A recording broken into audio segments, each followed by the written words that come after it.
নমস্কার বন্ধুরা, অনিফার্স world YouTube চ্যানেলে আপনাদেরকে স্বাগত।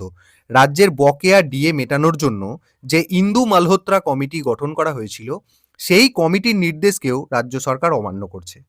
তো বর্তমানে আপনারা যে রিপোর্টটা দেখতে পাচ্ছেন, এটা সেই কমিটি অর্থাৎ ইন্দু মালহোত্রা কমিটির রিপোর্ট। এখানে বিভিন্ন কথা বলা হয়েছে, তার মধ্যে থেকে এমন বিশেষ কতকগুলি পয়েন্ট রয়েছে যেগুলো আপনাদের সাথে আলোচনা না করলেই নয়। এই পয়েন্টগুলো আলোচনা করলেই আপনারা বুঝতে পারবেন যে রাজ্য সরকার চূড়ান্তভাবে এই কমিটির সিদ্ধান্ত এবং সুপারিশকে কিভাবে অবমাননা করছে। দেখুন, 2009-এর রোপায় বকেয়া ডিএ মেটাতে রাজ্যের সাথে সুপ্রিম কোর্ট নির্ধারিত যে মনিটরিং কমিটি, তার 3 নম্বর বৈঠকের সিদ্ধান্ত এবং কমিটির সুপারিশকে চূড়ান্তভাবে অবমাননা করছে রাজ্য সরকার।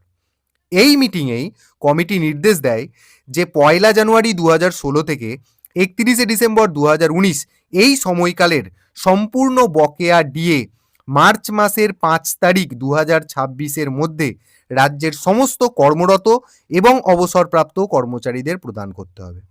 2 নম্বর হচ্ছে যে 2008 থেকে 2015 এই সময়কালের জন্য একটি পোর্টাল 7ই মার্চ 2026-এর মধ্যে চালু করতে হবে, এই ধরনের কথা বলা হয়েছিল মিটিংয়ে। এবং 14ই মার্চ 2026-এর মধ্যে সংবাদপত্রে ব্যাপক পরিমাণে সেটার অ্যাডভার্টাইজমেন্ট করতে হবে। তারপর প্রাথমিকভাবে অবসরপ্রাপ্ত এবং কর্মরত কর্মচারীদের 2 সপ্তাহ টাইম দেওয়া হবে প্রয়োজনীয় তথ্য আপলোড করার জন্য। প্রয়োজনীয় তথ্য বলতে কোনটা? 2008 থেকে 2015 এই সময়কার বকেয়া ডিএ নির্ধারণ করার জন্য। তার জন্য 2 সপ্তাহ টাইম দেওয়া হয়েছিল। তারপর 3রা মার্চ 2026 এই তারিখে কমিটির একটা চতুর্থ মিটিং হয়। সেই চতুর্থ মিটিংয়ে তৃতীয় মিটিংয়ে গৃহীত সিদ্ধান্ত কি নেওয়া হয়েছিল, সেই সিদ্ধান্ত কার্যকর করার ক্ষেত্রে কি কি পদক্ষেপ রাজ্য সরকার নিয়েছে, সেই বিষয়েও একটা স্ট্যাটাস রিপোর্ট জমা করারও নির্দেশ দিয়েছিলেন এই মনিটরিং কমিটি।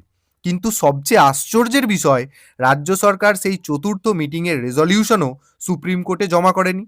দেখা যাচ্ছে যে হয়তো সেটা ইচ্ছাকৃতভাবে বা উদ্দেশ্য প্রণোদিতভাবেই।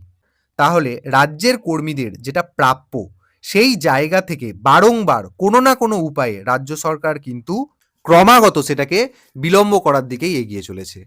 তো ছোট্ট আপডেট আপাতত আপনাদের জন্য, রাজ্য সরকারি কর্মী এবং অবসরপ্রাপ্ত কর্মীদের জন্য। ভিডিওটি শেয়ার করুন এবং আপনারা যারা আমার চ্যানেলে নতুন, তারা চ্যানেলটিকে সাবস্ক্রাইব করে নিতে ভুলবেন না।